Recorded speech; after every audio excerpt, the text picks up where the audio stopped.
नमो भगवते वासुदेवाय। नारायणं नमस्कृत्य नरं चैव नरोत्तमं देवीं सरस्वतीं व्यासं ततो जयमुदीरयेत्। नष्टप्रायेषु भद्रेषु नित्यं भागवत सेवया भगवती उत्तमश्लोके भक्तिर्भवती नैष्टुकी। निगमकल्पतरोर्गलितं फलं सुखमुखातमृतद्रवसंयुतं पिबत भागवतं रसमालयं मुहुरहो रसिका भुवि भावुकाः।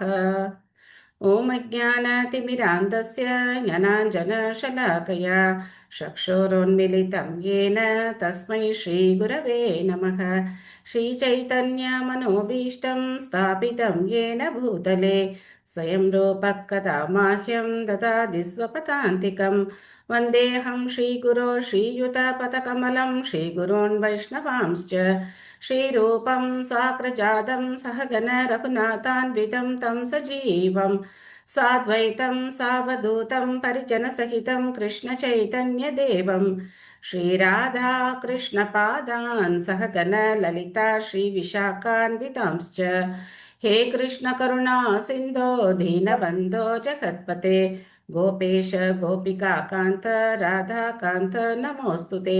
तप्त काञ्चन गौराङ्गी राधे वृन्दावनेश्वरी वृषभानुसुते देवी प्रणमामि हरिप्रिये। वाञ्छाकल्पतरुभ्यश्च कृपा सिन्धुभ्यैव च पतितानां पावनेभ्यो वैष्णवेभ्यो नमो नमः। नमो ॐ विष्णुपादाय कृष्णप्रेष्ठाय भूतले श्रीमते भक्तिवेदान्त स्वामिन्निति नामिने। नमस्ते सारस्वते देवे गौरवाणी प्रचारिणे निर्विशेष शून्यवादी पाश्चात्य देशतारिणे। जय श्री कृष्ण चैतन्य प्रभु नित्यानंद श्री अद्वैत गदाधर श्रीवासादि गौर भक्त वृंद। हरे कृष्णा कृष्ण कृष्ण हरे हरे हरे राम राम राम हरे हरे। मूकं करोति वाचालं पङ्गुं लङ्घयते गिरिं यत्कृपातमहं वन्दे श्रीगुरुं दीनधारिणं प्रमानन्दं माधवं श्रीचैतन्यम् ईश्वरं। हरिः ओं तत्सत्। कथाञ्चन स्मृते यस्मिन् दुष्करं शुभरं भवेत् स्मरेति प्रीतं श्रीचैतन्यं नमामिथम्। ஹரே கிருஷ்ணா. ஸ்ரீமத் பாகவதம் 2வது ஸ்கந்தம் முதல் அத்தியாயம். யார்கிட்ட பாகவதம் இருக்கோ அவங்க 2வது ஸ்கந்தம் எடுத்து வச்சுக்கோங்க. அதுல நம்ம முதல் அத்தியாயத்துல பதம் 16 படிக்கணும். 15 பதம் முடிச்சிருக்கோம். 16வது பதம் படிக்கணும். அதாவது பரீட்சித் மகாராஜருடைய கேள்விக்கு சுகதேவ கோஸ்வாமி பதில் சொல்றார். என்ன கேள்வி கேட்டார் பரீட்சித் மகாராஜர்? யாருக்கு ஞாபகம் இருக்கு? 2 கேள்விதான் கேட்டாரு.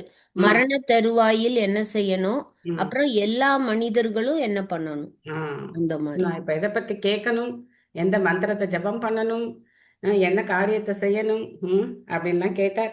அதுக்கான பதில சுகதேவ கோஸ்வாமி சொல்லிக்கிட்டே வரார். முதல்ல என்னென்ன செய்யக்கூடாது அப்படிங்கிறதெல்லாம் சொன்னார். அந்த மாதிரி பகவத் பக்தி இருக்கிறவங்க என்ன செய்யறாங்கன்னு சொன்னார். பக்தியோட இருக்கிறவங்க என்ன செய்வாங்க அப்படிங்கிறத சொல்லிக்கிட்டே வரார். இந்த பதம் 16 நம்ம படிக்கணும். கிருஹாத் பிரவர்ஜிதோ தீரக புண்ணிய தீர்த்த ஜலாப்லுதக கஷௌ விவிக்தாசீனோ விதிவத் கல்பிதாசனே. மொழிபெயர்ப்பு பொருளுரை வழங்கியவர் திவேத்ராச பக்தி வேதாந்த சுவாமி ஸ்ல பிரபுபாத் கி ஜெய். ஒருவன் இல்லத்திலிருந்து வெளியேறி புலனடக்கத்தை பயில வேண்டும். அவன் புனித தீர்த்தத்தில் தினமும் நீராடி சரிவர தூய்மைப்படுத்தப்பட்ட தனிமையான ஒரு இடத்தில் அமர வேண்டும். ஸோ இந்த மாதிரி கிட்டத்தட்ட பகவத்கீதையிலையும் நம்ம 6வது அத்தியாயத்தில் பார்க்கலாம். பகவான் தியான யோகத்தை சொல்லும்போது எப்படி நம்ம ஒரு தனியான இடத்துக்கு தூய்மையான இடத்துல போய் உட்கார்ந்து பகவானை தியானிக்கணும் அப்படின்லாம் சொல்றார். ஸோ அந்த மாதிரியான வழிமுறைகள் இந்த காலத்துல என்ன பண்ண முடியாது, பயிற்சி பண்ண முடியாது.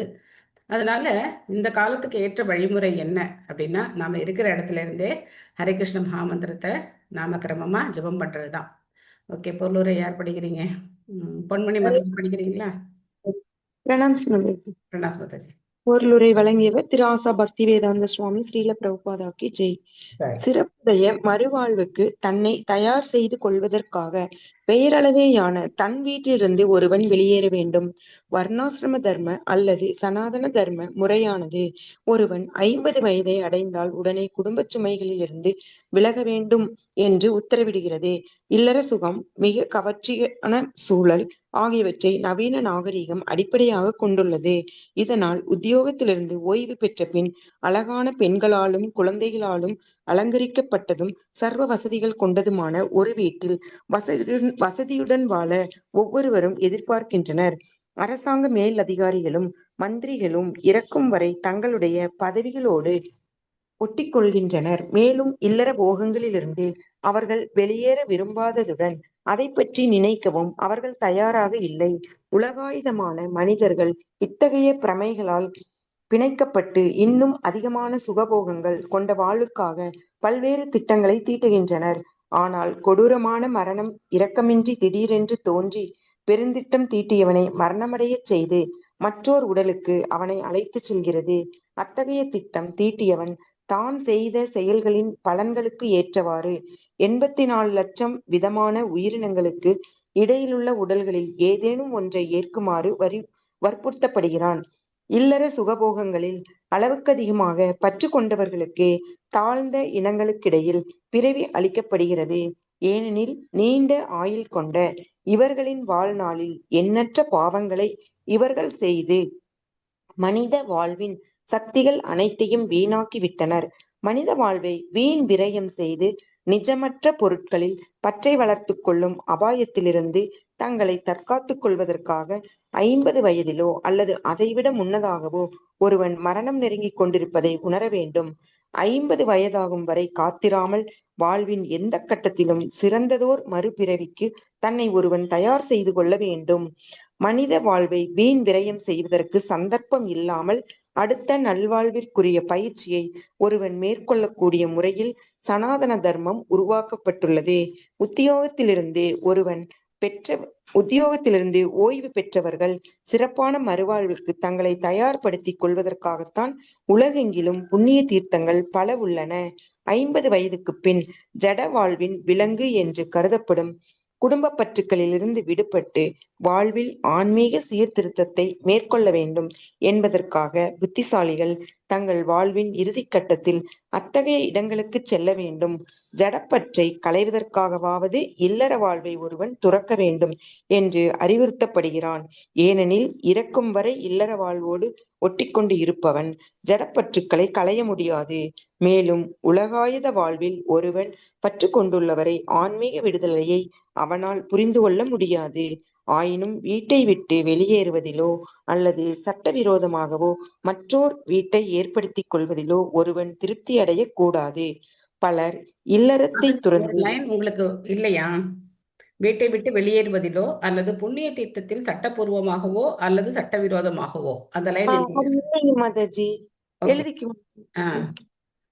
வீட்டை விட்டு வெளியேறுவதிலோ அல்லது புண்ணிய தீர்த்தத்தில் சட்டப்பூர்வமாகவோ புண்ணிய தீர்த்தத்தில் சட்டப்பூர்வமாகவோ அல்லது சட்டவிரோதமாகவோ படிங்க. ஓகே. வீட்டை விட்டு ஏற்படுத்திக் கொள்வதிலோ ஒருவன் திருப்தி அடையக்கூடாது. பலர் இல்லறத்தை துறந்து அத்தகைய புனித ஸ்தலங்களுக்கு செல்கின்றனர். ஆனால் தவறான சகவாசத்தினால் பெண்களுடன் உண்டாகும் கள்ள உறவின் காரணமாக மீண்டும் குடும்பஸ்தர்கள் ஆகிவிடுகின்றனர். மாயா சக்தி மிகவும் உறுதியானதாக இருப்பதால் தனது மகிழ்ச்சியான இல்லத்தை துறந்த பின்பும் வாழ்வின் ஒவ்வொரு படியிலும் இத்தகைய மாயைக்கு கீழ்ப்படியும் தன்மைக்கு உட்பட்டவனாகவே ஒருவன் இருக்கிறான். ஆகவே உடலுறவு வாழ்வில் சிறிதும் விருப்பம் இல்லாமல் பிரம்மச்சரிய விரதத்தின் மூலம் ஒருவன் புலனடக்கத்தை பயில வேண்டும் என்பது முக்கியமாகும். தனது வாழ்வை வளப்படுத்திக் கொள்ளும் ஆவலுள்ள ஒருவனுக்கு உடலுறவு தற்கொலைக்கு சமமானதாகவோ அல்லது அதைவிட மோசமானதாகவோ கருதப்படுகிறது. குறிப்பாக உடலுறவு வாழ்விலிருந்து பிரிந்து வாழ்வதை குறிக்கிறது. இதற்குரிய முறை பின்வருமாறு கொடுக்கப்பட்டுள்ளது. ஒருவன் வைக்கோல், மான் தோல் மற்றும் கம்பளம் ஆகியவற்றாலான ஓர் ஆசனத்தை தகுந்தபடி புனிதப்படுத்தி அதன் மீதமர்ந்து மேலே உத்தரவு இடப்பட்டுள்ளவாறு பகவானின் புனித நாமத்தை குற்றம் இல்லாமல் ஜபிக்க வேண்டும். மனதை பௌதிக ஈடுபாட்டிலிருந்து பலவந்தமாக பிரிந்து அதை பகவான் ஸ்ரீ கிருஷ்ணரின் மலர் பாதங்களில் நிலைக்கச் செய்வதே இம்முறையின் நோக்கமாகும். ஆன்மீக வெற்றியில் மிக உயரிய படிக்கு ஒருவனை உயர்த்துவதற்கு எளியதான இம்முறை ஒன்றே போதுமானதாகும். தேங்க்யூ மாதாஜி. ஹரே கிருஷ்ணா. ஹரே கிருஷ்ணா. தேங்க்யூ மாதாஜி. இப்போ பார்த்தோம்னா இந்த பொருளுரையில் பிரபுபாதர் என்ன சொல்றாரு அப்படின்னா, குடும்ப வாழ்க்கையில பற்றுதல் அப்படிங்கிறது 50 வயசுக்கு மேல இருக்கக்கூடாது. இதான் மெயினா. 50 வயசுக்கு அப்புறமாவது ஒருத்தர் என்ன பண்ணணும், முழுக்க பகவானுடைய சேவையில ஈடுபடணும். ஏன்னா 50 வயசுக்கு அப்புறமும் குடும்பத்திலே இருந்து நாம தான் இந்த குடும்பத்தை தாங்கி பிடிக்க போறோம் அப்படிங்கிற அந்த எண்ணத்தோட இருந்தோம் அப்படின்னா எந்த நாள்லையும் பகவான் மேல நமக்கு நாட்டம் வராது. எப்பவுமே என்ன பண்ணிட்டே இருப்போம், இப்படியே தான் இருப்போம். மாற்றமே வரவே வராது. ஸோ அதனால நாம இந்த நிலையிலையாவது என்ன செய்யணும், குடும்ப பற்றை விட்டுட்டு அல்லது குடும்பத்திலே இருந்தாலும் அந்த பொறுப்புகள்லேருந்து விலகிடணும். பொறுப்புலேருந்து விலகி அடுத்த தலைமுறை அவங்க வந்து நடத்திப்பாங்க. அவங்களா நம்ம கிட்ட வந்து ஏதாவது உதவி கேட்டாங்க, ஆலோசனைகள் கேட்குறாங்க அப்படின்னா அப்போ நம்ம அவங்களுக்கு உதவி செய்யலாம். இப்போ இருக்கிற காலகட்டம் எப்படி இருக்கு அப்படின்னா ரொம்ப மோசமான ஒரு நிலையில இருக்கு. ஏன்னா இப்போ என் குடும்ப பற்றோட இருக்க வேண்டிய அவங்களே என்ன பண்றாங்க, அந்த அந்த பற்றெல்லாம் விட்டுடுறாங்க.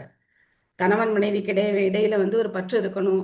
கணவனுக்கு மனைவி சேவை செய்யணும், மனைவிக்கு கணவன் சேவை செய்யணும், அந்த மாதிரி குழந்தைகளை பார்த்துக்கணும். இப்போ அந்த கடமைகள் எல்லாம் துறந்துடுறாங்க. துறந்து அவங்கவுங்க என்ன பண்றாங்க, அவங்கவுங்க மனசுக்கு என்ன பிடிச்சிருக்கோ அதான் இன்னைக்கு பண்ணிட்டு இருக்காங்க. அதனால தான் குடும்பங்கள் அப்படிங்கிறது இன்னைக்கு ரொம்ப சீக்கிரமா வந்து சீரழியுது. குடும்ப சீரழிவுக்கு முக்கியமான காரணம் என்னன்னா, ஒருத்தருக்கு மேல ஒருத்தருக்கு ஒரு பற்றுதல் கிடையாது, நம்பிக்கை கிடையாது, குழந்தைங்களை பார்த்துக்கணுங்கிற பொறுப்பு கிடையாது. ஸோ அதனால நிறைய விவாகரத்துகள் அதெல்லாம் நடக்கிறதுக்கான முக்கியமான காரணம் இதுதான். சரியான ஒழுக்கம் இல்லாம இருக்காங்க. இது ரொம்ப முக்கியமான காரணம். ஸோ அதனால எந்த எந்த சமயத்துல நம்ம எப்படி இருக்கணும் அப்படிங்கிறது தெரிஞ்சுக்கணும். கல்யாணம்னா எதுக்கு பண்ணிக்கிறோம் அப்படின்னா, திருமணம் அப்படிங்கிற பந்தம் பகவானுடைய சேவைக்காக, கணவனும் மனைவியும் இணைந்து பகவானுக்கு சேவை செய்யணும். அதுக்காகத்தான் திருமண பந்தம். அந்த மாதிரி கல்யாணம் பண்ணிக்கிட்டு முன்னோர்களை விடுவிக்கிறதுக்காகத்தான் குழந்தைகளை பெற்றுக்கொள்ள வேண்டும். வெறும் புலனின்பத்துக்காக ஆணும் பெண்ணும் இணையும் போது அப்போ பல பிரச்சனைகள் ஏற்படுது.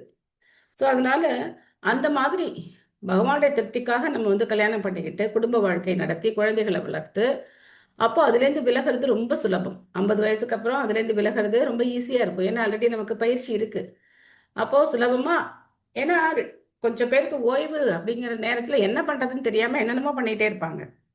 ஆனால் நமக்கு பாகவதம் இருக்கு, பகவானுடைய நாமம் இருக்கு, சேவைகள் இருக்கு. அதை நம்ம பண்ணி என்ன பண்ணலாம், நம்மளுடைய ஓய்வு காலத்தை நல்ல முறையில் கழிக்கலாம். அப்போ இங்கே அடுத்தது புரோபா என்ன சொல்றாரு அப்படின்னாக்கா, புண்ணிய தீர்த்தங்களில் போய் இருக்கணும் அப்படின்னு சொல்றார். ஆனால் நிறைய பேர் பாருங்க, வீட்டை விட்டு வந்து அந்த இடங்களுக்கு போய் காவி உடை போட்டிருப்பாங்க. ஆனால் அந்த இடத்துல இன்னொரு இல்லீகலான ஒரு கனெக்ஷன் ஏற்பட்டு அங்கே ஒரு குடும்பம் உருவாயிடும். அப்போ அங்கே இருக்கிற பெண்களோட சேர்ந்து அது அந்த மாதிரியான காரியம் பண்ணுறதுக்காக என்ன பண்ண வேண்டாம், வீட்டை விட்டு நீ வெளியிலே போக வேண்டாம், ஒழுங்காக வீட்டிலே இருந்து இந்த குடும்பத்திலே இருந்திருக்கலாம்.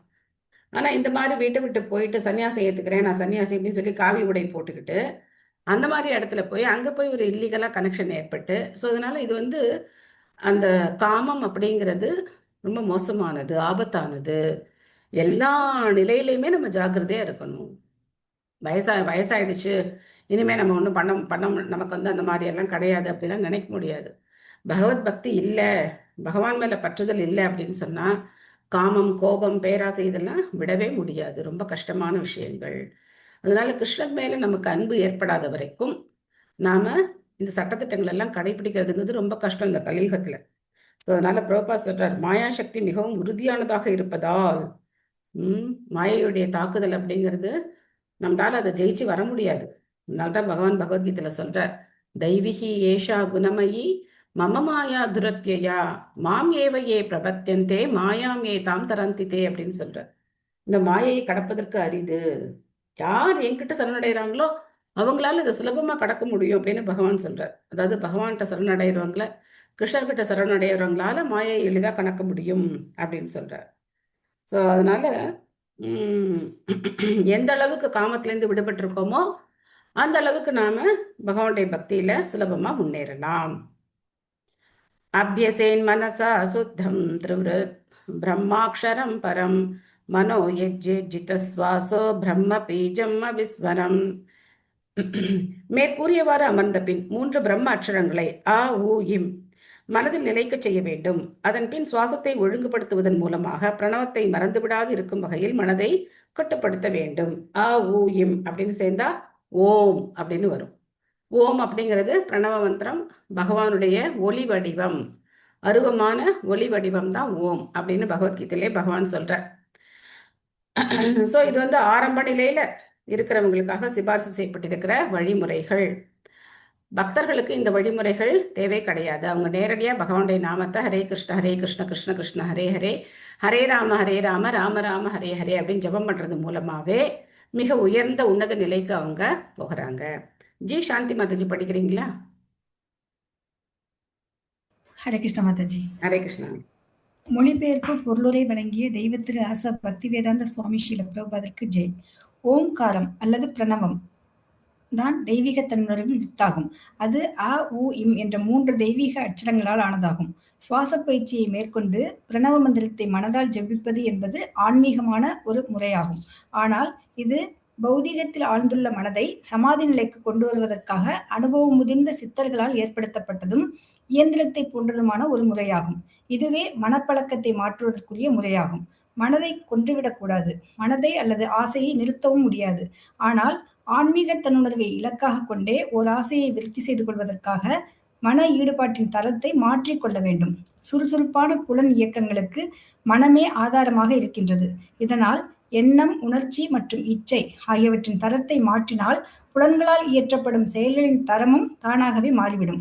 ஓம்காரம் எல்லா தெய்வீக ஒளிகளுக்கும் வித்தாகவும் விரும்பிய மன மற்றும் புலன்களின் மாற்றத்தை ஏற்படுத்தக்கூடியதாகவும் உள்ளது. இந்த தெய்வீகமான ஒளி சிகிச்சையால் பித்து பிடித்த மனிதனையும் குணப்படுத்திவிட முடியும். பகவத்கீதையில் பிரணவ மந்திரம் ஓம்காரம் பரிபூர்ண மெய்ப்பொருளின் நேரடியான ஒளி வடிவ பிரதிநிதி என்று ஏற்றுக்கொள்ளப்பட்டுள்ளது. மேலே சிபாரிசு செய்யப்பட்டிருப்பதை போல் பகவானின் புனித நாமத்தை நேரடியாக பாட இயலாதவனும் சுலபமாக பிரணவ ஓம்கார மந்திரத்தை பாட முடியும். ஓம் ஹரி ஓம் என்றால் எம்பெருமானே முழுமுதற் கடவுளே என்று பொருள்படுவதைப் போலவே இந்த ஓம்காரமும் எம்பெருமானே என்பதற்கு ஒப்பான ஒரு பிரார்த்தனையாகும். ஏற்கனவே நாம் விளக்கியிருப்பதை போல் பகவான் ஸ்ரீ கிருஷ்ணரின் புனித நாமம் அவருக்கு ஒப்பானதாகும்.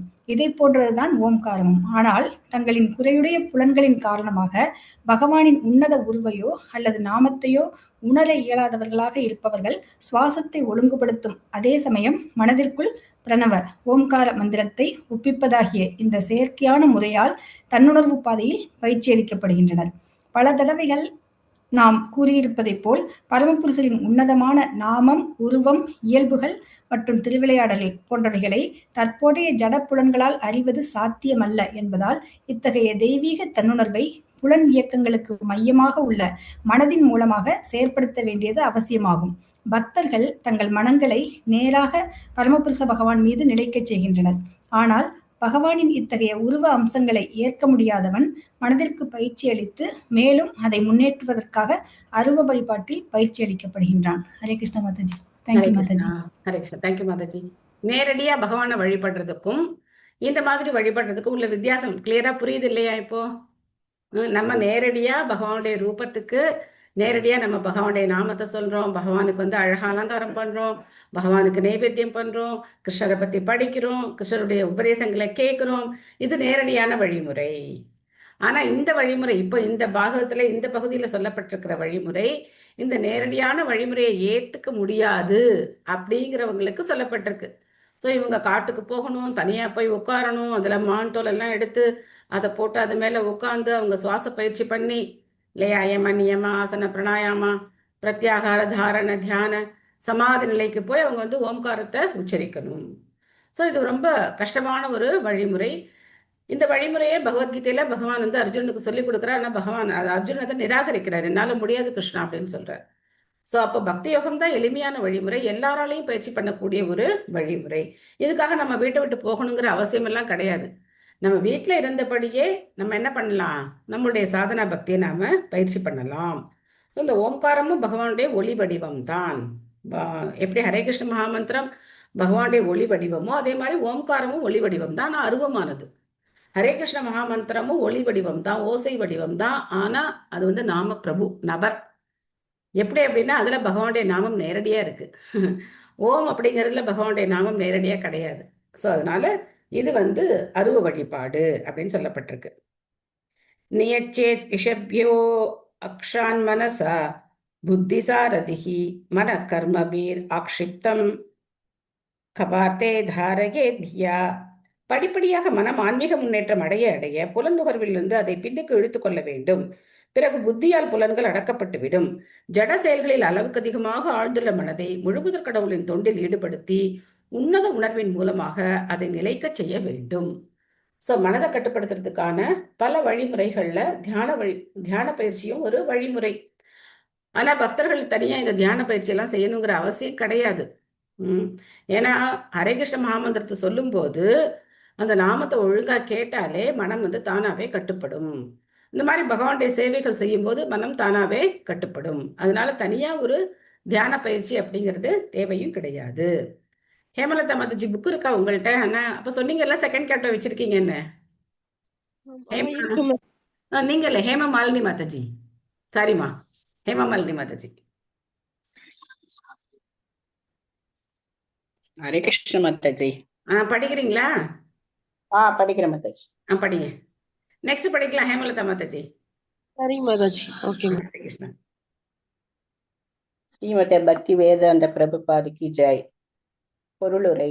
பிரணவ ஓம்கார மந்திரத்தை இயந்திரம் போல ஜபிப்பதாலும் சுவாசத்தை ஒழுங்குபடுத்துவதாலும் மனதை தெய்வீகமாக மாறச் செய்யும் முதல் முறைக்கு பிராணாயாமம் அல்லது சுவாசத்தை காற்றை முழுமையாக அடக்கி ஆளுதல் என்ற பெயர்.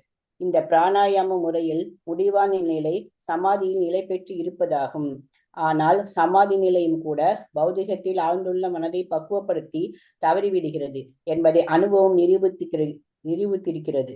உதாரணமாக மகா யோகியான விஸ்வாமித்திர முனிவர் சமாதி நிலையில் நிலைத்திருந்த போதிலும் புலன்களால் வஞ்சிக்கப்பட்டு திருமணம் ஆகாமலேயே மேனகையுடன் இணைந்து வாழ்ந்தார். சரித்திரம் இதை ஏற்கனவே குறித்து வைத்திருக்கிறது. புலன் நுகர்வை பற்றி எண்ணுவதை மனம் இப்போது நிறுத்திவிட்டாலும் உள்ளுணர்வு நிலையில் உள்ள கடந்த கால புலன் நுகர்வு செயல்களை அதை நினைவுபடுத்தி கொண்டு தன்னுணர்வில் பூரணமாக ஒருவன் ஈடுபடுவதற்கு இடைஞ்சலாகி விடுகிறது. எனவே அடுத்ததாக உள்ள செயல் முறையை சுகதேவ கோஸ்வாமி சிபாரிசு செய்கிறார். அது முழுமுதற் கடவுளின் தொண்டில் ஒருவரின் மனதை பதிய வைப்பது என்பதாகும். இம்முறையை பரமபுருஷ பகவனாகிய ஸ்ரீ கிருஷ்ணரும் பகவத்கீதையில் 6.47 சிபார்சு செய்துள்ளார். இப்படியாக மனதை ஆன்மீகமாக தூய்மை செய்த பின் கேட்டல், பாடுதல் போன்ற வெவ்வேறு பக்தி தொண்டுகளின் மூலமாக பகவானின் உன்னத அன்பு தொண்டில் தன்னை ஒருவன் உடனே ஈடுபடுத்திக் கொள்ள வேண்டும். குழம்பிய உடையவராக இருப்பினும் சரியான வழிகாட்டலின் கீழ் செயலாற்றினால் இதுவே முன்னேற்றத்துக்குரிய உறுதியான வழியாகும். ஹரே கிருஷ்ண மாதாஜி. ஹரே கிருஷ்ணா. தேங்க்யூ மாதாஜி. ஸோ இந்த பிராணாயாமம் அப்படிங்கிறது வழிமுறை. யம, நியம, ஆசன, அதுக்கப்புறம் பிராணாயாமம். மியூட் பண்ணிக்கோங்க மாதாஜி. இந்த பிராணாயாமம் அப்படிங்கிறது நம்மளுடைய மூச்சை நம்ம வந்து கட்டுப்படுத்தி சுவாச பயிற்சி செய்யறதுனால அப்போ என்ன செய்யணும்? ஓம்காரத்தையும் பயிற்சி செய்யணும். ஆனால் இப்போல்லாம் ஓம்கார பயிற்சியெல்லாம் யாரும் சொல்லிக் கொடுக்க மாட்டாங்க. இப்போல்லாம் நீங்கள் வந்து யோகா கிளாஸ்லாம் போனீங்க அப்படின்னாக்கா 2-3 ஆசனங்களை மட்டும் சொல்லிக் கொடுப்பாங்க, அவ்வளோதான். பிராணாயாமம் சொல்லிக் கொடுப்பாங்க, ஆசனங்களை சொல்லிக் கொடுப்பாங்க. அங்கே வந்து கிருஷ்ணரே கிடையாது இப்போ இருக்கிற யோகா வகுப்புகள்ல. அதனால அதுல எந்த ஆன்மீக முன்னேற்றமும் நமக்கு கிடையாது. ஆனா அந்த நாள்லயே பார்த்தோம் அப்படின்னாக்க விஸ்வாமித்திரருடைய கதையை பிரபுபாதர் கொடுத்துருக்கார். விஸ்வாமித்திரர் வந்து நம்மள மாதிரி சாதாரண நபர் கிடையாது. அவர் உட்கார்ந்தாருன்னா 10,000 வருஷம் தியானம் பண்ணுவார். ஒரு தடவை உட்கார்ந்தாருன்னா 10,000 வருஷத்துக்கு அவர் தியானம் பண்ணுவார். அப்படி தியானம் பண்ண போது கூட அவரால் என்ன பண்ண முடியல? மனதை கட்டுப்படுத்த முடியல. ஒரு சின்ன கொலுசு சத்தம் கேட்டுது, மேனகையோட கொலுசு சத்தம் கேட்டுது. உடனே அவருடைய தியானம் என்னாச்சு? கலைஞ்சிருச்சு. கலைஞ்சு மேனகையை பார்க்குறார். அவ்வளோதான், அந்த அழகுக்கு அடிமை ஆயிட்டார். அடிமையாகி அப்போ அந்த மாதிரி வாழ்க்கை நடத்தி அதுக்கப்புறம் சகுந்தலை பிறந்தது. அந்த கதை எல்லாருக்கும் தெரியும். அப்போ அவருக்கு திடீர்னு ஞாபகம் வருது, ஆஹா நான் வந்து எதை நோக்கி போயிட்டு இருந்தேன், திடீர்னு என்ன இந்த மாதிரி ஆயிட்டேன் அப்படின்னு சொல்லி திரும்ப போய் என்ன பண்றார்? தவம் பண்ண போறார். அதுக்கப்புறம் ரம்பா வர்றாங்க. இப்போ அவங்கள சபிக்கிறார். இந்த மாதிரி பக்தி இல்லாத இந்த தியான முறைகள்லாம் எந்த பிரயோஜனமும் கிடையாது. விஸ்வாமித்திரர் மிகப்பெரிய பக்தர் எல்லாம் கிடையாது. அவர் ஒரு முனிவர், அவ்வளவுதான். அவர் வந்து ராமருடைய லீலையில இருந்திருக்கார், எல்லாத்துலயும் இருந்திருக்கார். ஆனா அவர் வந்து ஒரு சிறந்த பக்தர்னு சொல்ல முடியாது. மிஸ்ர பக்தி, இந்த மாதிரி யோக மிஸ்ர பக்தி, யோக சித்திகளை அடையணும் தான் அவருக்கு ஆசை. நம்ம ஏற்கனவே பார்த்தோம் இல்லையா, யாருடைய பசுவை கவரணும்னு நினைச்சார்? வசிஷ்டருடைய வெரி குட். வசிஷ்டருடைய பசுவை கவரணும்னு நினைச்சார் இல்லையா? அவர் வந்து ஒரு சத்திரியர். ஆனா அவர் வந்து ஒரு பிராமணரா மாறி, சத்திரியருக்கு இவ்வளவு சக்தி இருக்கிறத விட இந்த காட்டுல உட்கார்ந்து இருக்கிற முனிவருக்கு இவ்வளவு சக்தி இருக்கே அப்படின்னு சொல்லிட்டு அவர் அந்த பசுவை கவரணும்னு சொல்லி முயற்சி பண்ணார், முடியல. அதுக்கப்புறம் அவர் வந்து எப்படியாவது வசிஷ்டர் வாயால பிரம்மரிஷி பட்டணம் வாங்கணும் அப்படின்னு சொல்லி ரொம்ப முயற்சி பண்ணார். சோ அது மாதிரி பக்தி இல்லாத இந்த வழிமுறைகள் நமக்கு முழுமையான அந்த வெற்றியை தராது. தத்ரைகா தத்ரைகாவயவம் தியாயேத் அவ்யுச்சின்னேன சேதசா மனோ நிர்விஷயம் யுக்த்வா ததக கிஞ்சன ந ஸ்மரேத் பதம் தத் பரமம் விஷ்ணுர் மனோ யத்ர பிரசீததி. அதன் பிறகு விஷ்ணுவின் அங்கங்களின் மீது ஒவ்வொன்றாக முழு உடலை பற்றிய கருத்திலிருந்து விலகிவிடாமல் நீ தியானிக்க வேண்டும். இவ்வாறாக அனைத்து புலன்பொருள்களில் இருந்தும் மனம் விடுபடுகிறது. வேற எதை பற்றியும் நினைக்க கூடாது. பரமபுருஷ பகவானாகிய விஷ்ணுவே பரமசத்தியமாக இருப்பதால் அவரில் மட்டுமே மனதால் பூரணமாக ஒத்துப்போக முடியும். ஸோ இப்போ வந்து டைரக்ட் ப்ராசஸ்க்கு கொஞ்சம் கொஞ்சம் கொண்டு வரார். ஓம்காரத்திலேருந்து பகவானுடைய ரூபத்தை தியானிக்கணும் அப்படின்னு கொண்டு வரார். ஏற்கனவே நம்ம வந்து பிரத்யாகாரா தாரண தியானா இந்த 3 ஸ்டேஜை பற்றி நம்ம வந்து டீட்டெயிலாக டிஸ்கஸ் பண்ணியிருக்கோம். பிரத்யாகாரா அப்படிங்கிற ஸ்டேஜ் என்ன அப்படின்னாக்க, மனசு எப்பப்போ வெளியில போகுதோ அப்பெல்லாம் என்ன பண்றது, திரும்ப அதை கொண்டு வர்றது. இந்த அஷ்டாங்க யோகத்துல இதை பண்ணணும். அஷ்டாங்க யோகி வந்து இப்படி உட்காந்து தியானம் பண்றாரு அப்படின்னாக்க, ஒரு போஸ்டர், ஏதோ ஒரு ஆசன நிலையில உட்காந்து தியானம் பண்றாருன்னு வச்சுக்கோங்க. அந்த போஸ்டர்ல அவர் உட்கார்ந்துருக்கும் போது அந்த மனம் என்ன பண்ணும், எங்கேயாவது வெளியில போயிட்டே இருக்கும் இல்லையா? இப்ப நமக்கு பார்த்தோம் அப்படின்னாக்க, ஹரே கிருஷ்ண மகாமந்திரம் ஜபம் பண்ணும்போது என்ன ஆகுது, மனம் அவ அடுப்புல பால் வச்சிருக்கோமே, ஏதாவது ஒன்று ஞாபகம் வரும் இல்லையா? எப்பயோ நடந்தது ஞாபகம் வரும். சின்ன குழந்தையில ஏதாவது நடந்தது ஞாபகம் வரும். அது எந்த சம்மந்தம் இல்லாம ஏதாவது ஒன்று ஞாபகம் வரும். ஸோ அப்போ என்ன பண்ணணும், மனசை திரும்ப நம்ம வந்து கூட்டி இழுத்துட்டு வரணும். அது வெளில போயிடுச்சு, திரும்ப இழுத்துட்டு வரணும். இழுத்துட்டு வந்து பகவானுடைய நாமத்தை கேளு, ஹரே கிருஷ்ண கிருஷ்ண கிருஷ்ண ஹரே ஹரே ஹரே ராம ராம ராம ஹரே ஹரே. அதை நம்ம வந்து பயிற்சி பண்ணணும். பட் இந்த யோகிகளுக்கு என்ன அப்படின்னாக்கா, இந்த மாதிரி மனம் வெளியில போகும்போது திரும்ப அவங்க அதை உள்ளுக்கு கொண்டு வரணும். இந்த முறை, அது மனதை கட்டுப்படுத்தக்கூடிய முறை பிரத்யாகார அப்படின்னு சொல்லப்படுது. தாரணா ஸ்டேஜ்ல என்ன ஆகும் அப்படின்னா, தியானம் வந்து சித்திக்கும், தியானம் ஸ்டார்ட் ஆகும். பட் அந்த தாரணா ஸ்டேஜ் வந்து விட்டு விட்டு இருக்கும். நான் ஒரு எக்ஸாம்பிள் சொன்னேன், யார் ஞாபகம் வச்சு சொல்றீங்கன்னு பார்க்கலாம். தாரணாக்கும் தியானாக்கும் என்ன ஒரு எக்ஸாம்பிள் அப்படின்னு நான் ஒரு எக்ஸாம்பிள் சொன்னேன். யாருக்காவது ஞாபகம் இருக்கான்னு பார்க்கலாம். தேன் அபிஷேகமா? தேன் அபிஷேகம். மாதாஜி, சுவாமிக்கு தேன் super Mataji, Kanika Mataji, excellent Mataji. Thank you so much. Thank you so much. Hare Krishna. Hare Krishna. Hare Krishna. So Dharana stage பால் தயிரெல்லாம் அபிஷேகம் பண்ற மாதிரி விட்டு விட்டு விட்டு விட்டு விட்டு இருக்கும். ஆனா தியான ஸ்டேஜ் பார்த்தீங்கன்னா தேன் அபிஷேகம் பண்ற மாதிரி. தேன் அபிஷேகம் பண்ணும்போது நீங்க நல்ல க்ளோஸா நீங்க வந்து அப்சர்வ் பண்ணி பாருங்க. தேன் அப்படியே பகவானோட திருமணியில அப்படியே வழிஞ்சு வரும். அதுல வந்து நடுவில் அந்த கேப்பே இருக்காது, அப்படியே ஃபுல்லா அப்படியே வரும். அந்த மாதிரி மனம் அப்படிங்கிறது எப்பவும் பகவான் மேலேயே நினைச்சிருக்கும். அந்த ஸ்டேஜ் தான் என்னது, தியானம். அதுக்கப்புறம் சமாதி நிலை சித்திக்கும். ஸோ அந்த மாதிரி கொஞ்சம் கொஞ்சமா முயற்சி பண்றார் அந்த யோகி. என்ன முயற்சி பண்றார், பகவானுடைய திருப்பாதங்கள்லேருந்து ஆரம்பிச்சு மனசை வந்து தியானம் பண்றதுக்கு முயற்சி பண்றார். இப்ப நம்ம அடுத்து படிக்கலாம், எப்படி வந்து ஒரு பாட்டா எப்படி தியானம் பண்ணணும் அப்படின்னு சொல்லி நம்ம பார்க்கலாம். ஹேமலதா மாதாஜி படிக்கிறீங்களா? படிக்கிறேன் மாதாஜி. படிக்கிறேன் மாதாஜி. ஹரே கிருஷ்ணா மாதாஜி. மொழிபெயர்ப்பு பொருளுரை தந்த ஸ்ரீல பிரபுபாதருக்கு ஜெய். விஷ்ணுவின் புற சக்தியால் தடுமாற்றத்திற்கு உள்ளாகும் மூடர்கள் இன்பத்தை தேடி அலைவதன் இறுதி லட்சியம் முழுமுதற் கடவுளாகிய ஸ்ரீ விஷ்ணுவுடன் நேரடியாக தொடர்பு கொள்வதுடன் என்பதை அறிவதில்லை.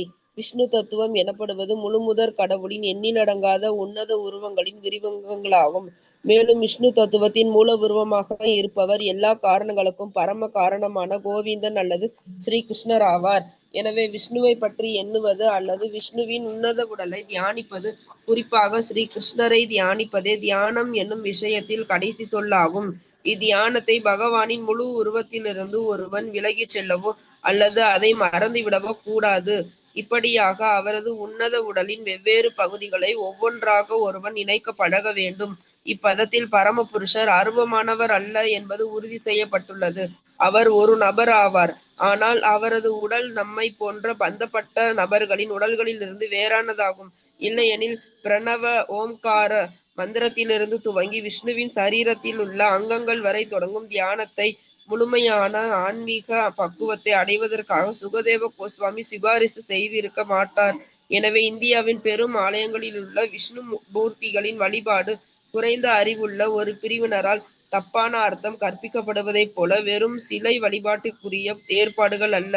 மாறாக அவை விஷ்ணுவின் தேகத்தில் உள்ள உன்னத அங்கங்களை தியானிப்பதற்காக உள்ள வெவ்வேறு ஆன்மீக கேத்திரங்கள் ஆகும்.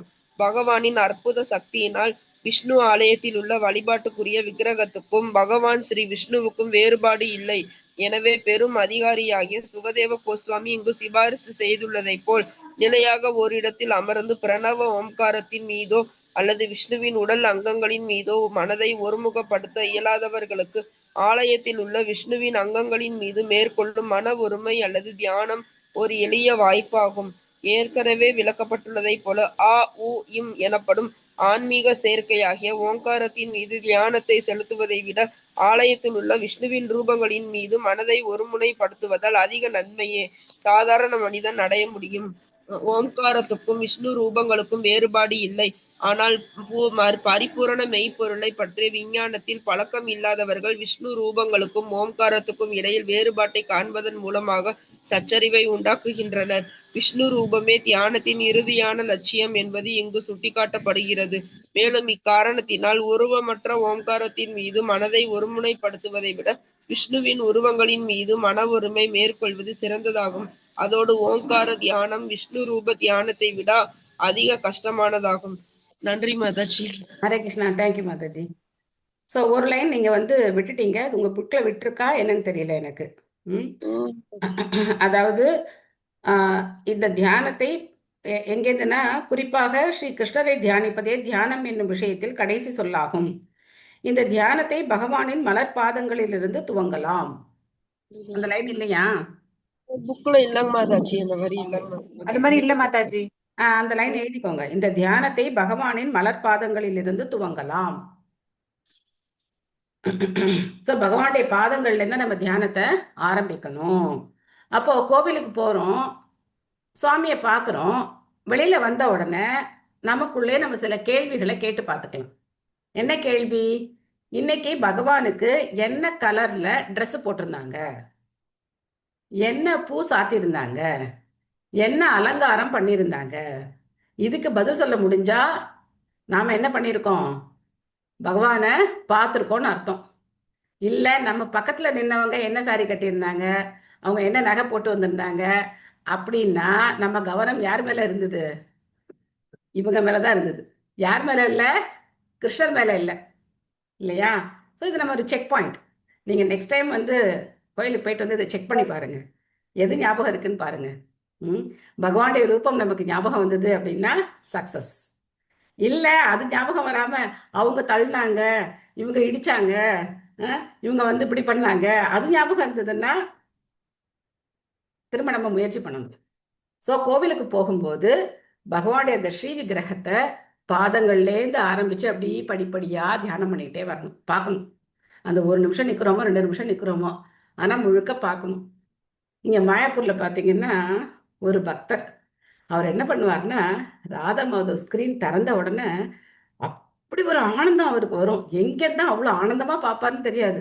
அவ்வளோ ஆனந்தம், அவ்வளோ சந்தோஷமா ஹரே கிருஷ்ண மந்திரத்தை பாடிக்கிட்டே அவர் அப்பா அப்படி ரசிச்சு ரசிச்சு ரசிச்சு ரசிச்சு பார்ப்பார். அதுவும் அந்த மேடைக்கிட்ட உட்காந்துருவார். உட்காந்துக்கிட்டு அப்படியே ரசிச்சுக்கிட்டே இருப்பார். அவரை பார்க்கறதே எனக்கு ரொம்ப சந்தோஷமா இருக்கும். இப்படி கூட பகவானை பார்க்குறாங்களே இவங்கெல்லாம் அப்படின்னு சொல்லி எனக்கு ரொம்ப ஆச்சரியமா இருக்கும். அப்படி ரசிச்சு ரசிச்சு ரசிச்சு ரசிச்சு பார்த்துக்கிட்டே இருப்பார். ஸோ அந்த மாதிரி பகவானுடைய அழக ரசிக்கிறதுக்கான ரசிகர்களாக நம்ம மாறிடணும். அப்போ இந்த பௌதிக உலகத்தினுடைய எந்த கவர்ச்சியாலும் நம்மளை ஒன்றும் பண்ண முடியாது. அழகா கௌர்ணித்தாய், ஜெகநாதர், பலதேவ், சுபத்ரா மகாராணி, பிரபுபா சொல்றார், இந்தியாவில் எத்தனையோ விஷ்ணுமூர்த்திகள் கோவில்கள் இருக்கு. அந்த கோவில்கள் எல்லாம் வழிபாடு அப்படிங்கிறதுக்கும் பகவானை நேரடியாக வழிபடுறதுக்கும் வித்தியாசமே கிடையாது.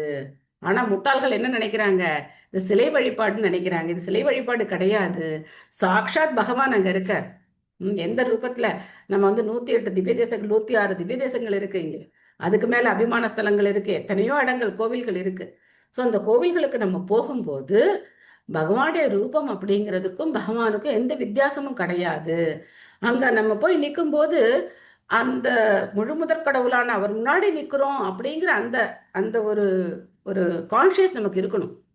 அந்த கான்ஷியஸோட நம்ம அவர் முன்னாடி போய் நிற்கணும். சில பிரார்த்தனைகளை சொல்லணும், பகவானை பார்த்தோன்னா புகழ்ந்து பேசணும், ஜெய் சொல்லணும், ஹரே கிருஷ்ண மகாமந்திரத்தை சொல்லணும்.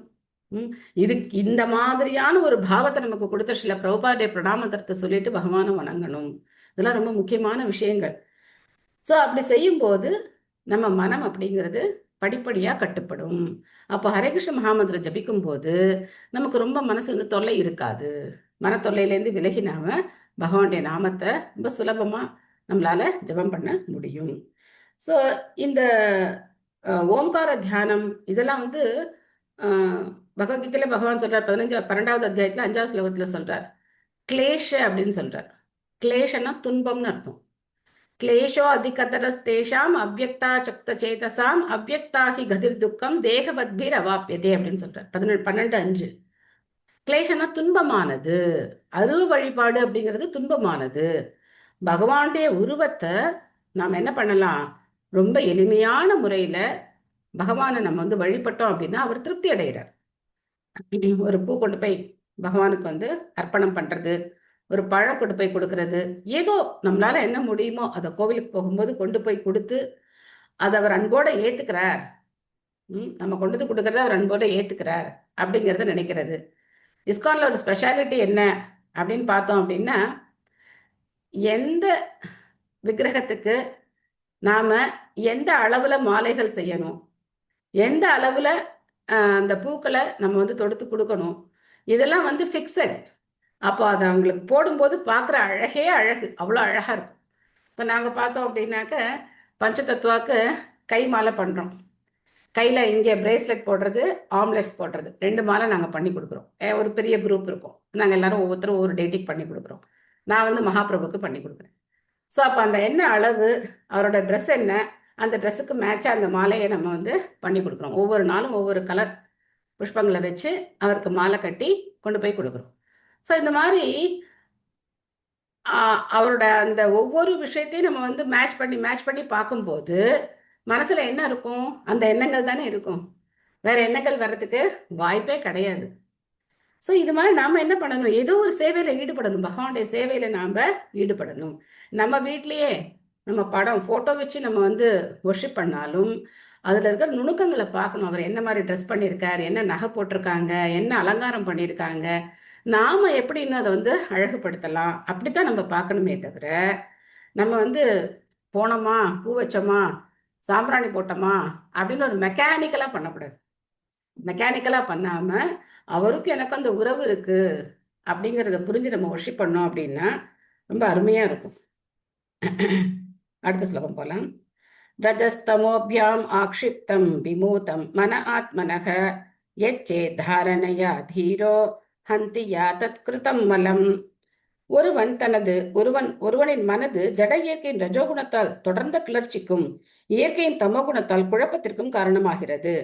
ஆனால் விஷ்ணுவின் உறவில் அத்தகைய கருத்துக்களை ஒருவன் சீர்படுத்திக் கொள்ள முடியும். இவ்வாறாக அவற்றால் உருவாக்கப்பட்ட அசுத்தங்களை களைவதன் மூலம் அவன் சாந்தமடைகிறான். ரஜோகுணத்துல என்ன ஆகுது, மனம் கிளர்ச்சி அடையுது. ரஜோகுணத்துடைய தன்மையே அதுதான். சும்மா இருக்கிற மனசை என்ன பண்ணிக்கிட்டே இருக்கும், உசுப்பி விட்டுக்கிட்டே இருக்கும். உசுப்பி விட்டு அதை பண்ணு, இதை பண்ணு, இதை பண்ணு, அதை பண்ணு அப்படின்னு சொல்லி எப்பவுமே உசுப்பிக்கிட்டே இருக்கும். காலம்புற பிரம்ம முகூர்த்தத்திலேருந்து ஒரு 7 மணி 8 மணி வரைக்கும் சத்துவகுணம். 8 மணிக்கு மேலே ஜபம் பண்ண சொன்னா முடியுமா? முடியாது. மனசு என்ன ஆகிடும், அதை பண்ணணும், இதை பண்ணணும், இங்கே போகணும், அங்கே போகணும், அப்படி ஸ்டார்ட் ஆகிடும். ஸோ அப்பையிலேருந்து நமக்கு மதியம் அந்த நேரம் எல்லாமே ரஜோகுணம் தான். சாயந்தரத்துக்கு மேலே தமோ குணம் ஆரம்பிச்சிடுது. ஸோ அதனால தான் பிரம்ம முகூர்த்தத்தை செலக்ட் பண்ணியிருக்காங்க. காலம்பரை பகவானுடைய சேவைக்காக பிரம்ம முகூர்த்தம் அப்படிங்கிற நேரம். அந்த நேரத்தில் பார்த்தீங்கன்னா ஓரளவுக்கு மைண்டை கண்ட்ரோல் பண்ணலாம். கண்ட்ரோல் பண்ணி நம்ம வந்து நாம ஜபம் பண்ணலாம். ஸோ அது ரொம்ப முக்கியமான விஷயம். தமோ குணத்துல என்ன ஆகுது அப்படின்னா குழப்பம். நம்மளால எந்த முடிவுக்கும் வர முடியாது, எந்த விதமான செயலையும் சரியா செய்ய முடியாது. தமோ குணம் அப்படிங்கிறது மயக்கம், அறியாமை, சோம்பல், உறக்கம், இதெல்லாம் தமோ குணத்தினுடைய அறிகுறிகள். இந்த 3 குணத்துக்குள்ளேயும் நமக்குள்ள என்ன ஆயிட்டே இருக்கு, ஒரு போட்டி நடந்துகிட்டே இருக்கு. ஒரு உதாரணம், கையில செல்போன் எடுக்கிறோம்னு வச்சுக்கோங்க. எதை பார்க்கறதுக்கு எடுக்கிறோம்? ஒரு ஸ்லோகம் பார்க்கலாம் அப்படின்னு எடுக்கிறோம். ஒரு ஸ்லோகம் படிச்சிருப்போம், 2 ஸ்லோகம் படிச்சிருப்போம். என் பேரன் பண்ணுவான், அந்த மாதிரி சூப்பரா பண்ணுவான். என்கிட்ட வந்து சொல்லுவான், பாட்டி பாட்டி பாட்டி எனக்கு வந்து கிருஷ்ணா கார்ட்டூன் போட்டு கொடுங்க அப்படிமா. ஆஹா, குழந்தை கிருஷ்ணா கார்ட்டூன் பார்க்கணும்னு கேட்குறானே அப்படின்னு சொல்லி கிருஷ்ணா கார்ட்டூன் போட்டு கொடுத்தோன்னு வச்சுக்கோங்க, 2 நிமிஷம் கூட பார்த்துருக்க மாட்டான். டக்கு டக்கு டக்கு டக்குன்னு மாற்றி வேற ஏதோ போயிருப்பான். அப்போ மனம் என்ன ஆகுது? கிளர்ச்சி அடையுது. கிளர்ச்சி அடைஞ்சு என்ன ஆகுது? அதுதான் நமக்கும் நடக்குது. அந்த குழந்தைங்க அதை டைரக்டா செய்யறாங்க, நம்ம இன்டைரக்டா செய்யறோம். ஏதோ ஒரு நோக்கம், நமக்கு ஒரு காரியம் இருக்கா, இல்லை ஒரு ரெசிபி பார்க்கணும்னு எடுக்கிறோமா, அதோட விட்டோமா? முடியாது. அதை எடுத்து யாராவது அதை மட்டும் கரெக்டாக பண்ணிட்டு கீழே வச்சிருந்தீங்க அப்படின்னா பெரிய நமஸ்காரம். அது நம்ம நேரத்தை என்ன ஆகிட்டே இருக்கும், எடுத்துக்கிட்டே இருக்கும். ஸோ அதனால இந்த மாதிரியான விஷயங்கள்லேருந்து நம்மளை என்ன பண்ணணும் அப்படின்னா நம்ம விலகி வச்சுக்கணும். கஷ்டமான விஷயம்தான். ஏன்னா இன்னைக்கு இருக்கிற காலகட்டத்தில் செல்ஃபோன்லேருந்து விலகி இருக்கிறதுங்கிறது ரொம்ப ரொம்ப சிரமமான ஒரு காரியமாக தான் இருக்கு. சித்ரா மாதாஜி படிக்கிறீங்களா? ஹரே கிருஷ்ணா மாதாஜி. ஹரே கிருஷ்ணா நமஸ்காரம் மாதாஜி. மாதாஜி. நமஸ்காரம். நமஸ்காரம் மாதாஜி. பொருளுரை தந்த மொழிபெயர்ப்பு பொருளை தந்த தெய்வ திரு ஆசா பக்திவேதாந்த சுவாமி பிரபுபாதருக்கு ஜெய். பொதுவாக ரஜோ மற்றும் தமோ குணங்களால் செலுத்தப்படுபவர்கள் இறை உணர்வின் உன்னதப்படியில் நிலை பெறுவதற்கு தகுதி பெற முடியாது. நற்குணத்தால் ஆளப்படுபவர்கள் மட்டுமே பரமபுருஷரை பற்றிய அறிவை பெறக்கூடியவர்கள் ஆக முடியும். செல்வத்திலும் பெண்களிடமும் உள்ள அளவுக்கு அதிகமான ஆசையால் ரஜோ மற்றும் தமோ குணங்கள் உருவாகின்றன. மேலும் செல்வத்தையும் பெண்களையும் அதிகமாக தேடி அழைப்பவர்கள் விஷ்ணுவை அவரது மறைந்துள்ள அரூபமான அம்சத்தில் இடைவிடாமல் நினைவு கூறியதால் மட்டுமே தங்களது சுபாவங்களை அவர்களால் சீர்படுத்திக் கொள்ள முடியும். பொதுவாக அருவவாதிகளும் அத்வைதிகளும் தீவிர மற்றும் அறியாமை குணங்களால் ஆளப்படுகின்றனர். அத்தகைய அருவவாதிகள் எல்லாம் ஒன்றே என்று எண்ணுபவர்கள் தங்களை முக்தியடைந்த ஆத்மாக்கள் என்று எண்ணிக்கொள்கின்றனர். ஆனால் வரம்பற்ற மெய்ப்பொருளின் தெய்வீகமான உருவ அம்சத்தை பற்றிய அறிவு அவர்களுக்கு இல்லை. பரமனின் உருவ அம்சத்தை பற்றிய அறிவை அடைய பெறாதவர்களாக இருப்பதால் உண்மையில் அவர்கள் இதய தூய்மை அற்றவர்களாவார். நூற்றுக்கணக்கான பிறவிகளுக்கு பின் அருவவாதி தத்துவவாதி முழு முதற் கடவுளிடம் சரணடைகிறான் என்று பகவத்கீதையில் கூறப்பட்டுள்ளது. உருவ அம்சத்தில் உள்ள பகவத் உணர்வின் இத்தகைய ஒரு தகுதியை பெறுவதற்காக அத்வைத தத்துவத்தின் மூலமாக அனைத்துடனும் உள்ள பகவானின் உறவை உணர்வதற்குரிய ஒரு சந்தர்ப்பம் பக்குவம் அடையாத அருவவாதிகளுக்கு வழங்கப்பட்டுள்ளது. அத்வைதம் அவன் முதிர்ந்த நிலையில் பரிபூர்ண மெய்ப்பொருள் உருவமற்றவர் என்ற கருத்திற்கு வருவதை அனுமதிக்கவில்லை. தொண்டு பகவானின் ஜீவனின் இன்றியமையாத பகுதியாக இருக்கிறது. இத்தகைய தொண்டு செய்யும் மனோநிலையுடன் பௌதிகமான அனைத்தையும் பரம பிரம்மத்தோடு பொருந்தும்படி இணைந்துவிட முடியும். இத்தகைய தொண்டு செய்யும் மனோபாவத்தால் அனைத்தையும் அதன் ஆன்மீக நிலைக்கு மாற்றக்கூடிய கலையை பகவானின் தூய பக்தர் அறிவார். மேலும் இத்தகைய பக்தி மார்க்கத்தால் மட்டும்தான் அத்வைத தத்துவத்தை பரிபூர்ணமானதாக செய்ய முடியும். ஹரே கிருஷ்ணா மாதாஜி. நமஸ்காரம் மாதாஜி. நமஸ்காரம். ரொம்ப டெக்னிக்கலான பொருளுரை, கொஞ்சம் ஆழ்ந்து புரிஞ்சுக்க முயற்சி பண்ணுவோம். 2 பகவத்கீதை ஸ்லோகங்களை வந்து முதல் பகுதியில பிரபுபாதர் குறிப்பிட்டார். போகைஸ்வர்ய பிரசக்தானாம் தயாபகிருத சேதசாம் வியவசாத்மிகா புத்தி சமாதௌன விதியதே. போக ஐஸ்வர்ய அப்படின்னாக்க செல்வம், அதுக்கப்புறம் அனுபவிக்கணுங்கிற எண்ணம், இந்த மாதிரி இருக்கிறவங்களுக்கு வியவசாத்மிகா புத்தி இருக்காது. அது என்ன வியவசாத்மிகா புத்தி? இருக்கா, ஞாபகம் இருக்கா? வியவசாத்மிகா புத்தின்னா என்ன? டிட்டர்மிண்டா இருக்கக்கூடிய மனசு மாதாஜி. டிட்டர்மினேஷனோட இருக்கக்கூடிய ஒரு மனசு. எதுல டிட்டர்மினேஷன்? பக்தியை பார்த்து போகணும், பகவானை பார்த்து போகணுங்கிற அந்த விஷயம். பகவான் மேல டிட்டர்மினேஷன், சிங்கிள் பாயிண்டட் டிவோஷன், பகவான் மட்டும்தான், கிருஷ்ணன் மட்டும்தான் அப்படிங்கிறது வியவசாத்மிகா புத்தி. சோ அந்த புத்தி யாருக்கு வராது? போகைஸ்வர்ய பிரசக்தானாம், யாருக்கு வந்து அனுபவிக்கணுங்கிற ஆசை இருக்கோ, யாருக்கு வந்து செல்வத்தை அடையணுங்கிற ஆசை இருக்கோ அவங்களுக்கு இந்த புத்தி வராது அப்படின்னு சொல்றார். சோ பகவானுடைய உருவத்தை எதுக்காக அவங்களால ஏத்துக்க முடியல, எதுக்காக வந்து அவங்க அருவம் தான் உயர்ந்ததுன்னு எதுக்காக நினைக்கிறாங்க அப்படின்னா, நானும் வந்து அருவமாயிடலாம், நானும் பகவானோட போய் கலந்து அந்த அந்த அருவ ஜோதியில நானும் கலந்து நானும் கடவுளாயிடலாம், நீயும் பிரம்மம் நானும் பிரம்மம், அகம் பிரம்மாஸ்மி அப்படிங்கிறது அவங்களுடைய ஸ்டேட்மெண்ட். அகம் பிரம்மாஸ்மிங்கிறது வேத வாக்கியம், அதுல எந்த மாற்றமும் கிடையாது. ஆனா இங்க பிரபுபாத சொல்றார் அத்வைத்தத்தினுடைய இறுதியான இலக்கு என்ன அப்படிங்கிறத சொல்றார். ஒரு உதாரணத்துக்கு ஒரு கணவன் மனைவி எடுத்துக்குவோமே. ஒரு கணவன் மனைவி எடுத்துக்குவோம். இப்போ கணவனுக்கு வந்து நல்ல மொறுன்னு தோசை பண்ணி சாம்பார் சட்னிலாம் பண்ணி கொடுத்தா அவருக்கு ரொம்ப பிடிக்கும், அப்படி வச்சுக்குவோம். அப்போ மனைவி என்ன பண்றாங்க, அந்த கணவர் வர நேரத்துல ரொம்ப நல்லா சூடா அழகா தோசை பண்ணி அவங்க வந்து சாம்பார் சட்னிலாம் பண்ணி பகவானுக்கு நைவேத்தியம் பண்ணி பிரசாதம் ரெடி பண்ணி வச்சிருக்காங்க. அப்போ அவங்க 2 பேர் மனசுலயும் என்ன இருக்கு, ஒரே மாதிரியான எண்ணம் இருக்கா இல்லையா? 2 பேர் மனமும் ஒத்து போகுதா இல்லையா? இது அத்வைத்தம். 2 பேரும் மனம் ஒருமை இருக்கு. சோ பிரபுபாதர் இங்க என்ன சொல்றாரு அப்படின்னா, பகவான் என்ன நினைக்கிறாரோ அத பக்தன் நிறைவேற்றான், அது அத்வைத்தினுடைய உயர்ந்த நிலைமை. கிருஷ்ணன் என்ன நினைக்கிறார், சர்வ தர்மான் பரித்தேஜ மாமேகம் சரணம் ரஜ அகம் துவாம் சர்வ பாபேபியோ மோக்ஷயிஷ்யாமி மா சுச்சக அப்படின்னு சொல்றார். அத பக்தர் நமக்கு சொல்லிக் கொடுக்கிறார். எல்லாத்தையும் விட்டுட்டு கிருஷ்ணரை சரணடைங்க அப்படின்னு சொல்லி கொடுக்கிறார். இது என்னது, பகவானுடைய திட்டம் என்னவோ அந்த திட்டத்துக்கு பக்தர் ஒத்துழைக்கிறார். ஒத்துழைச்சி மற்றவங்களெல்லாம் அந்த மாதிரி இந்த மாதிரிதான் பண்ணணும், இதுதான் பக்தி அப்படின்னு சொல்லி கொடுக்கிறார். அப்போ இது வந்து என்னது, அத்வைத்தம், ஏகத்துவம். அதை விட்டுட்டு நானும் கடவுளும் ஒண்ணு, நானும் கடவுள் ஆயிடலாம் அப்படின்னு நினைக்கிறது என்ன கிடையாது, உண்மையான பக்தி கிடையாது. சோ அப்படி இருக்கிற ஒரு அருவவாதி கூட பகுநாம் ஜென்மநாமந்தே ஞானவான்மாம் பிரபத்தியதே வாசுதேவ சர்வமிதி சமஹாத்மா சுதுர்லபக அப்படின்னு 7வது அத்தியாயத்துல பகவான் சொல்றார். பகுநாம் ஜென்மநாமந்தே பல பல பிறவிகளுக்கு பின்னாடி அந்த மாதிரியான ஒரு அருவவாதி ஒரு ஞானி என்ன பண்ண முடியும்? இல்ல கிருஷ்ணர் தான் எல்லாத்துக்கும் மூல காரணம், ஈஸ்வர பரம கிருஷ்ண சச்சிதானந்த விக்கிரக அநாதிராதிர் கோவிந்தா சர்வ காரண காரணம் அப்படின்னு தெரிஞ்சுக்கிட்டு அவரை சரணடைவாங்க அப்படின்னு சொல்றார். சோ அதனால இத்தகைய பக்தி மார்க்கத்தால் மட்டும்தான் அத்வைத தத்துவத்தை பூரணமானதாக செய்ய முடியும். பக்தி தான் எல்லாத்துக்கும் உயர்ந்தது. அது இல்லாம சும்மா நானும் கடவுளும் ஒண்ணு, அகம் பிரம்மாஸ்மி அப்படின்னு சொல்றதுல எந்த அர்த்தமும் கிடையாது. அப்போ நீ பிரம்மம் அப்படின்னா பிரம்மத்தினுடைய நிலையில இருந்து செயல்படணும். திரும்ப என்ன செயல இருக்கக்கூடாது, உடல் சார்ந்த செயல்கள்ல ஈடுபடக்கூடாது. உடல் சார்ந்த செயல்கள் அப்போ நம்ம வந்து சாப்பிட மாட்டோமா, தூங்க மாட்டோமானா கிடையாது, அந்த மாதிரி அர்த்தம் கிடையாது. நாம சாப்பிடுவோம், என்ன சாப்பிடுவோம், பிரசாதம் எடுத்துக்குவோம். வெரி குட், பிரசாதம் எடுத்துப்போம். நம்ம தூங்குவோம், எதுக்காக தூங்குவோம்?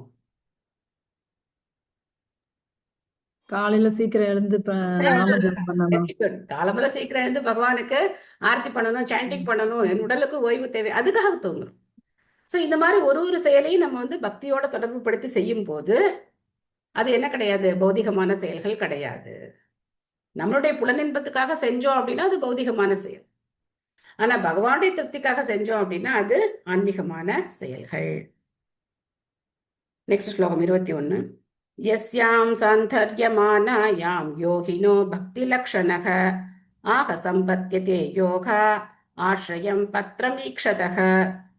அரசே, நினைவிற்கொள்ளும் இம்முறையினாலும் மிகச் சிறப்பு உடையதான பகவானின் உருவாம்சத்தில் நிலைத்திருப்பதனாலும் பகவானின் நேரடியான பாதுகாப்பின் கீழ் மிக விரைவில் ஒருவன் அவரது பக்தி தொண்டை அடைய முடியும்.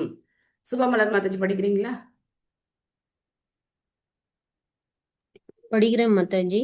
ஹரே கிருஷ்ணா. ஹரே கிருஷ்ணா. பொருளுரை. பக்தி பூர்வமான மனோநிலையால் மட்டுமே யோக பயிற்சிகளில் வெற்றி பெற முடியும். சர்வ வல்லமை பொருந்தியவர் எல்லா இடங்களிலும் இருக்கிறார் என்று உணரும் முறையானது அத்வைதம். பக்தி பூர்வமான கருத்துடன் பழக்கப்படுத்திக் கொள்வதற்காக மனதிற்கு அளிக்கப்படும் ஒரு வகையான பயிற்சியாகும். மேலும் இத்தகைய யோக முயற்சிகளின் இறுதி வெற்றிக்கு துணையாக இருப்பதும் இந்த பக்தி பூர்வமான மனநிலையே ஆகும். எனவே பக்தி தொண்டின் கலப்பு இல்லாமல் இத்தகைய வெற்றிகரமான நிலைக்கு ஒருவன் உயர முடியாது. அத்வைத கண்ணோட்டத்தால் உண்டாக்கப்படும் பக்திக்குரிய சூழ்நிலை பிற்காலத்தில் பக்தி தொண்டாக பரிணமிக்கிறது. இதுவே அருவவாதிக்கு கிடைக்கக்கூடிய ஒரே நன்மையாகும். அருவ மார்க்கத்தின் வழியாக தன் உணர்வை அடைவது அதிக தொந்தரவானதாகும். ஏனெனில் அருவவாதியும் நீண்ட காலத்திற்கு பின் பகவானின் உருவ அம்சத்தால் ஆக்கிரமிக்கப்படுகிறார் என்றாலும் இம்முறை இலக்கை மறைமுகமான வழியில் சென்றடைகிறது. நன்றி மாதாஜி. ஹரே கிருஷ்ணா. தேங்க்யூ மாதாஜி. ஸோ இங்கே பார்த்தீங்கன்னா எவ்வளோ அழகாக சொல்லிரு பாருங்க. அதாவது எல்லாத்தையும் பகவானோட தொடர்பு படுத்தி பார்க்கறது அப்படிங்கிறது அருவவாதத்தினுடைய சரியான ஒரு பயன்பாடு அப்படின்னு சொல்றார். எனக்கு ஒரு கீர்த்தனம் ஞாபகம் வருது. என்ன கீர்த்தனம்? உங்களுக்கெல்லாம் கொஞ்சம் பேருக்கு தெரிஞ்சிருக்கலாம். பால்வடியும் முகம் நினைந்து நினைந்தென்னுள்ளம் பரவசம் மிகவாகுதே. ஹேமமாலினி மாதாஜி, இந்த கீர்த்தனம் தெரியுமா உங்களுக்கு?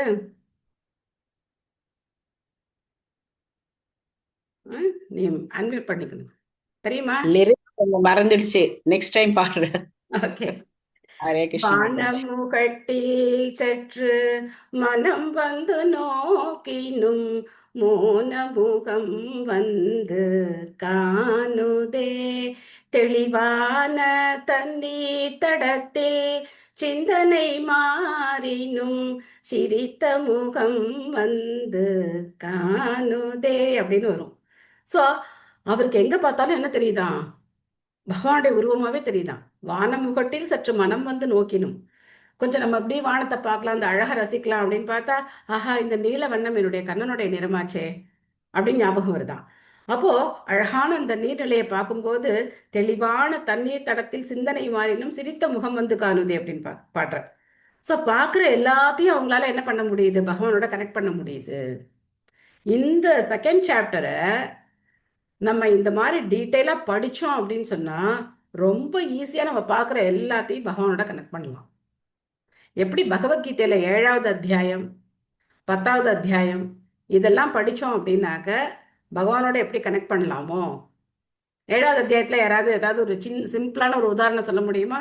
பகவானோட எப்படி நம்ம கனெக்ட் பண்ணலாம் அப்படிங்கிறதுக்கு? இந்த மணியில ஹரே கோர்க்கப்பட்ட கிருஷ்ணா மாதாஜி. நூலில் கோர்க்கப்பட்ட மணி, ஓகே, வெரி குட், தேங்க்யூ. நூலில் ஹரே கோர்க்கப்பட்ட மணிகளைப் போல நான் இதா இருக்கேன்னு சொல்லுவார்ல மாதாஜி, ஒரு ஸ்லோகம். ஆமாம். விமலாதேவி மாதாஜி. ஹரே கிருஷ்ணா. நீரின் சுவை நானேன்னு சொல்லியிருக்காங்க. Very good. நீரின் சுவை நான் சொல்றேன். ஈஸியா we can connect. டெய்லி தண்ணி குடிக்கிறோம். ரசோகம் அப்சு கௌந்தேய பிரபாஷ்மி சசிசூரியோ பிரணவ சர்வ வேதேஷு சப்தக்கே பௌருஷம் நிஷு அப்படிங்கிற. ஸோ தண்ணி குடிக்கும் போது நம்ம பகவானை ஈஸியா நினைச்சுக்கலாம். நீரின் சுவை நான் தான் அப்படின்னு சொல்றார். தண்ணின்னு மட்டும் இல்ல, நீங்க எந்த திரவ நீர்ஜல ஹரே கிருஷ்ண மாதாஜி, நீர்ஜல ஏகாதசி இருந்துட்டு அது இன்னும் நமக்கு அது நல்லா கரெக்ட் உணரும். Correct correct. மறுநாள் நிர்ஜல ஏகாதசி முடிஞ்சு மறுநாள் தண்ணி குடிக்கும் போது நமக்கு எப்படி இருக்கும்? அதோட ஆமா. அந்த சுவை, நீர், அப்பா, அதை குடிக்கும் போது ஆஹா இது பகவான் அப்படின்னு நமக்கு வந்து அந்த ஒவ்வொரு இதுமே வந்து கிருஷ்ணா கிருஷ்ணான்னு அவ்வளவு ஒரு ஆனந்தமா இருக்கும். கரெக்ட் ஹரே கிருஷ்ணா. நம்மளால உணர முடியும். அப்போ இந்த மாதிரி அந்த 7th சாப்டர்ல ஒவ்வொரு விஷயத்தையும் சொல்றார் பகவான், நான் என்னென்ன மாதிரி இருக்கேன் அப்படின்னு சொல்ல. அது மாதிரி 10வது அத்தியாயத்திலையும் பகவான் சொல்றார். அதே மாதிரி இந்த செகண்ட் கேட்டோலையும் நம்ம வந்து டீட்டெயிலாக படித்தோம் அப்படின்னு சொன்னால், ஞாபகம் வச்சுக்கிட்டோம் அப்படின்னு சொன்னால், we can relate everything with Krishna easily. ரொம்ப கஷ்டமே கிடையாது. இது அருவ தியானம் மாதிரிலாம் கிடையாது. Thank you Mataji, thank you. ராஜௌவாச்ச யதா சந்தார்யதே பிரம்மன் தாரணா யத்யசம்மதா யாத்ருஷி வா ஹரேதாக புருஷஸ்ய மனோமலம். பாக்கியசாலியான பரீட்சித் மகாராஜன் தொடர்ந்து விசாரணை செய்தார். ஓ பிராமணரே, மனதை எப்படி எங்கு பதிய செய்ய வேண்டும் என்பதையும் எவ்விதத்தில் கருத்தை பதியும்படி செய்வதால் ஒருவனால் மனதில் உள்ள அழுக்குகளை அகற்றிக்கொள்ள முடியும் என்பதையும் தயவு கூர்ந்து விளக்குவீராக. நீங்க சொல்றீங்க மனசை கட்டுப்படுத்தணும் சொல்றீங்க, அது எப்படிங்கிறத இன்னும் கொஞ்சம் எனக்கு டீட்டெயிலா சொல்லுங்க அப்படின்னு சொல்லி கேட்கிறார். கார்த்திகா மாதாஜி படிக்கிறீங்களா? ஹரே கிருஷ்ண மாதாஜி. ஹரே கிருஷ்ணா. பொருளுரை. ஸ்ரீல பிரபுபாதுக்கு ஜெய். பந்தப்பட்ட ஓர் ஆத்மாவின் இதயத்தில் உள்ள அழுக்காறுகளே அவனது எல்லா தொந்தரவுகளுக்கும் மூல காரணமாகும்.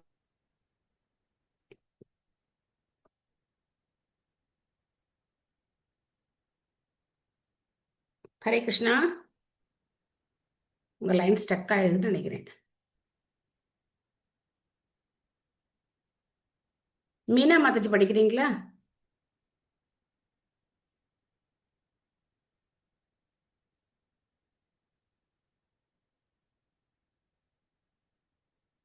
ஹரே கிருஷ்ணா.